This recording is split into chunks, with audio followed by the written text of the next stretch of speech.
Assalomu alaykum, barchaga salom. Sizlar bilan Glovo Signal markazi. Bugun sizlar bilan yozda bo'lib o'tadigan futbol bo'yicha jahon chempionatiga viza olish tartibi to'g'risida gaplashamiz.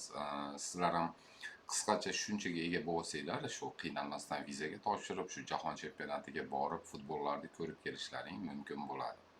Xo'p, demak boshladik. Futbol 3 ta davlatda bo'lib o'tadi. Demak, Kanada, Meksika hamda Amerika Qo'shma Shtatlarida. O'zbekiston terma jamoasining o'yini, birinchi o'yini Meksikada, aynan Meksika City stadionida 18-iyun kuni Kolumbiya bilan bo'ladi. Keyingi ikkita o'yinimiz bu aynan Amerika Qo'shma Shtatlarida. Shu 23-kuni Portugaliya bilan o'ynaymiz. Texas Houston stadionida hamda 28-kuni Georgia shtati Atlanta stadionida bo'lib o'tadi.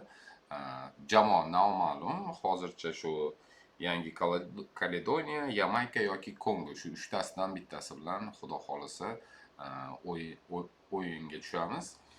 Endi siz agar Kanadadagi o'yinlarga bormoqchi bo'lsangiz, Kanadaga alohida viza qilasiz. Xo'p, Meksikaga bormoqchi bo'lsangiz, unda Kanada yoki Amerika vizangiz bo'lsa, shu vizalar bilan Meksikaga bez viza kirsangiz bo'ladi. Ya'ni Meksika viza berish tartibida shunaqa joyda bor. Demak, Amerika, Kanada, Schengen, Buyuk Britaniya hamda Yaponiya vizalaringiz bo'lsa, amaldagi, o'tib ketgan emas, amaldagi vizalaringiz bo'lsa, shu vizalar bilan Meksikaga 6 oygacha kirib sayohat qilishingiz mumkin. Shunaqa tartibi bor. Shuni hisobiga Amerika vizasini olsangiz, o'z navbatida Meksikaga ham viza olgan bilan barobar bo'ladi. Xo'p, Amerika vizasini olish uchun nimalar qilish kerak? Xo'p, birinchi o'rinda Amerika vizasiga topshirish uchun, ya'ni sizlar B1, B2 vizasiga topshirasizlar, shu sayohat vizasi hisoblanadi.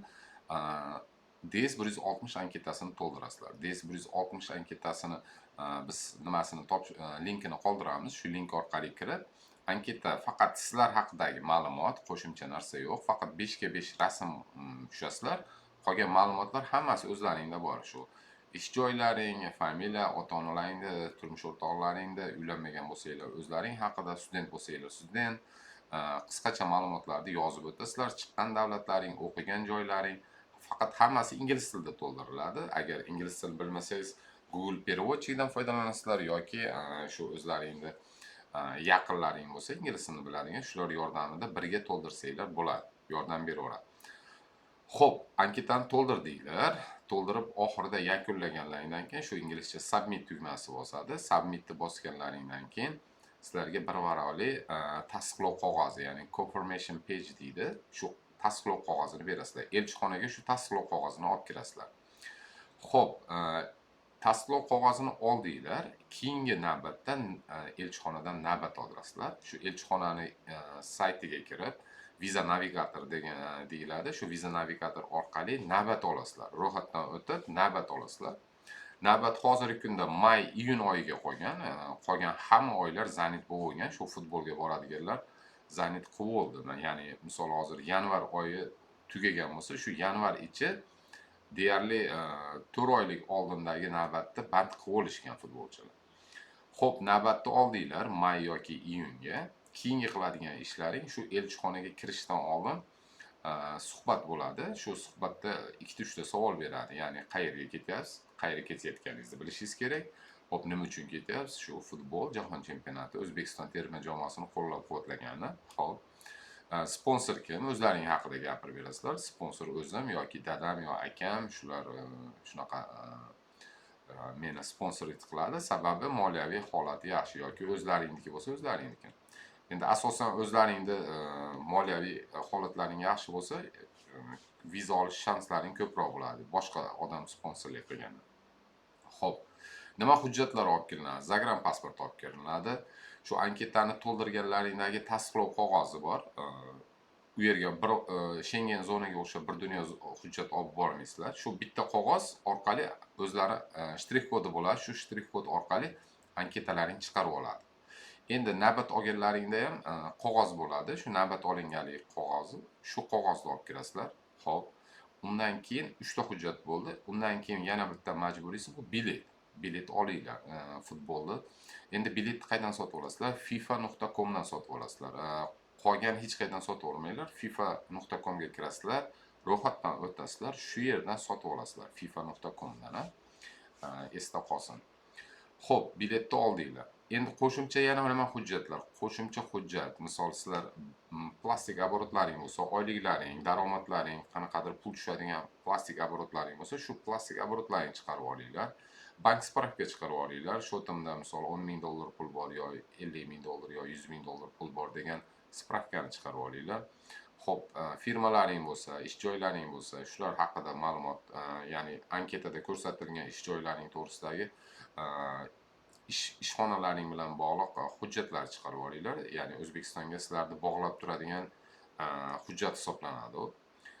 Odatda unaqa hujjatlar tekshirishga vaqti bo'lmaydi elchixonani. Sababi futbol sabab elchixonada juda ham odam ko'p bo'ladi. U yerda suhbatda hujjat tekshirgan deyarli ham vaqt bo'lmaydi. Xo'p, suhbatga kirdinglar, savollarga javob berasizlar. Omadlaring kelib, tabriklaymiz desa vizani olasizlar. Agar afsuski desa qaytib chiqasizlar. Yoki qayta topshirishlaring mumkin, yoki topshirmaslaringni keyingi safar topshirishlaring mumkin yoki topshirmasliklaring mumkin. Xo'p. Endi ichimizda sayohat qilganlar bor. Misol Misr, Dubay, Birlashgan Arab Amirliklari, Indoneziya yoki Schengen, Angliyaga, Buyuk Britaniyaga chiqqanlar bor. Bularda imkoniyat ko'proq bo'ladi. Nima uchunligini hozir tushuntirib beraman. Agar sizda Schengen, Buyuk Britaniya, Kanada, Avstraliya vizalari bo'lsa, sizlarni viza olishlaring osonlashadi. Nima uchun? Sababi elchixona, Amerika elchixonasi odatda hujjat tekshirmaydi. Sababi hujjat, misol siz taqdim qilgan hujjatni haqiqiymi, haqiqiy emasligini tekshirish uchun kamida 2 kun, 3 kun vaqt ketadi. U siz bilan bo'ladigan suhbat uzog'i 3 minut yo 5 minut bo'ladi. U vaqtda tekshirib, ya'ni misol bank spravka ko'rsatsangiz, haqiqatan shuncha puli bormi deb bankka rasmiy murojaat bilan chiqib, bankdan javob qaytib kelguncha, u ancha vaqt o'tib ketib qoladi. U nerealniy, ya'ni 5 minut ichida tekshirish. Shuni hisobiga bular aynan sizni Schengen yoki Angliya vizalaringizni olganligingiz ularga muhimroq. Chunki u elchixonalar sizni hujjatingizni kamida 15 kun tekshirib chiqqan bo'ladi. Shuni hisobiga agar sizni pasportingizda Schengen yoki Angliya vizalarini ko'rsa, ularda ishonch tug'iladiki, siz avval viza olayotganingizda aynan shu hozirgi elchixonaga ko'rsatayotgan hujjatlarni ko'rsatib, u elchixona ko'rib, uni tekshirib, haqiqatan to'g'ri deb sizga viza bergan. Ana nima uchun sizdagi Schengen yoki Angliya vizalari sizni Amerika viza olishingizda yordam bo'ladi. Endi shundaylar, asosiy sababi shu. Misol siz deylik bezvizaviy mamlakatlarga borishingiz mumkin. Misol deylik Dubayga 1 yilda 20 marta borishingiz mumkin. Misol uchun Misrga, Sharm Shayxga yoki Indoneziyaga borib, Baliga borishlaring mumkin 10 martalab, 15 martalab. Lekin vizaga kirganlaringda elchixonada sabab tug'iladi-da. Nimaga Schengen yoki Angliyasi yo'q degan savol tug'iladi. Chunki yuqorida aytganimdek, tekshiruvdan o'tgan bo'lishlari kerak. O'shuning uchun bitta Schengen yo bitta Angliya bo'lishi kerak. Xo'p. Deylik futbolga bormoqchiman, men hech qayerga chiqmaganman, lekin Amerika elchixonasidan navbat olmoqchiman, Amerikaga bormoqchiman. Unda nima qilaman? Shansimni ko'paytirish uchun. Xo'p, siz birinchi o'rinda Amerika elchixonasiga anketani to'ldirib, navbatni olib qo'ying, sababi navbat tugab qoladi. Navbatni oldingiz, deylik 25 bilan 30-may orasiga navbatni oldingiz, joyda band qilib qo'ydingiz. Xo'p. Endi shu davr oralig'ida, ya'ni sizni 3,5 oy vaqtingiz bo'ladi. 3,5 oyda siz Schengen hamda Angliya bir vaqtda o'zida Schengen hamda Angliya vizasini olishga ulgurasiz, hamda borib kelishga ham ulgurasiz. Agar yo'q, ikkitasiga topshirmoqchi emasman, birortasiga topshirmoqchiman, yo Schengen yoki Angliya vizasiga desangiz, unda Angliya yoki Schengenga topshirib borib kelishga ham ulgurasiz. Borib kelgandan keyin, xo'p, borib keldingiz. Yevropaga borib keldingiz, deylik Ispaniya, Italiya, Fransiya qilib aylanib keldingiz, yoki Angliya, Londonga borib keldingiz, yoki bir vaqt o'zida ham Schengen zonada bir 2-3 ta davlatga, ham Londonga borib keldingiz. qaytib kelgandan keyin anketada chiqqan davlatlari degan joyda ko'rsatmaganman u degan savol tug'iladi. Xo'p, unda nima qilinadi? Unda DS 160 anketasi qaytadan to'ldiriladi. Xo'p, qaytadan to'ldirib, navbat olgansiz-ku siz Amerika elchixonasiga, misol 20-mayga navbat olgan bo'lsangiz, shu 20-may olingan navbatingizda anketani almashtiradigan opsiya bor. Ya'ni shu elchixona tarafidan yaratilgan qulaylik, ya'ni shu vizaga topshirayotgan fuqarolarga shunaqa funksiya qo'shilgan, anketani kirib almashtirib qo'yishingiz mumkin hamda navbat qog'ozni qaytadan chiqarasiz.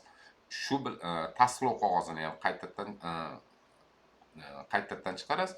Shu yangi hujjatlar bilan aynan qaytadan pul to'lamaysiz. Shu navbatingizda o'zida shu hujjatlaringizni almashtirib, anketada nimaiki siz o'zgarish bo'lgan bo'lsa, shu o'zgarishlarni qo'shib, shu davr mobaynida balki ishingiz o'zgarib qolar, yangi firma ochasiz, balki ta'sischi bo'lib 2-3 ta firmaga pul tikkan bo'lishingiz mumkin. Endi 4 oy ichida ancha narsa bo'lib ketishi mumkin. Shu o'zgarishlarni ham qo'shib yangi anketaga, elchixonaga yangi hujjatlar bilan kirsangiz bo'ladi. Ya'ni buni yo'li bor. Albatta avval Schengenga borib kelib, keyin Angliyaga borib kelib, keyin Amerika vizasiga topshirish shart emas. Sababi joy tugab qolsa, ertaga imkoniyatlaringni qo'ldan boy berib qo'yasizlar. Xullas, tartib shunaqa. Aslida hammasi oddiydek. Agar sizlar o'zlaring shuni to'ldirib o'zlaring topshirish qo'llaringdan kelsa, albatta harakat qilib ko'ringlar. Agar ingliz tilini bilmasanglar, shu tarjima Google переводчик yoki o'zlaringni yaqinlaringga murojaat qilib yordam bilan to'ldirib qilsanglar bo'ladi. Agar sizlarga mutaxassis yordami kerak bo'lsa, albatta mutaxassislarga yoki bizga murojaat qilinglar. Biz qo'limizdan kelgancha yordam beramiz. Shu Amerika vizalaringni qo'lga kiritguncha anketalaringni to'ldirib beramiz, navbatlaringni olib beramiz. Qo'shimchasiga bilet, suhbatga tayyorlaymiz, nima savol tushadi, qanday javob berasiz, hammasini tartib bilan tushuntirib, tartib bilan o'rgatamiz. Hamda vizalaringni olishga yaqindan ko'maklashamiz. Bugungi qisqacha videomiz shu Amerika vizasi bo'yicha, ya'ni jahon chempionatiga borib, O'zbekiston terma jamoasini qo'llab-quvvatlamoqchi bo'lsanglar, hamda Amerikani sayohat qilishlaringga yaxshi imkoniyat. Chunki odatda Amerika elchixonasi bir oyda 1000 ta, 1100 ta viza beradi. Biz hozircha tahlil qilyapmiz. Shu futbol sabab vizalar soni bir oyda shu 3000 dan 5000 gacha viza berilsa kerak kamida deb turibmiz. Xo'p, bu katta imkoniyat aynan hammaga, kim vizaga topshirmoqchi bo'lganga. Qisqacha videomiz shu haqida. E'tiborlaring uchun katta rahmat. Viza olishlaringda hammaga omad tilayman. E'tiborlaring uchun rahmat.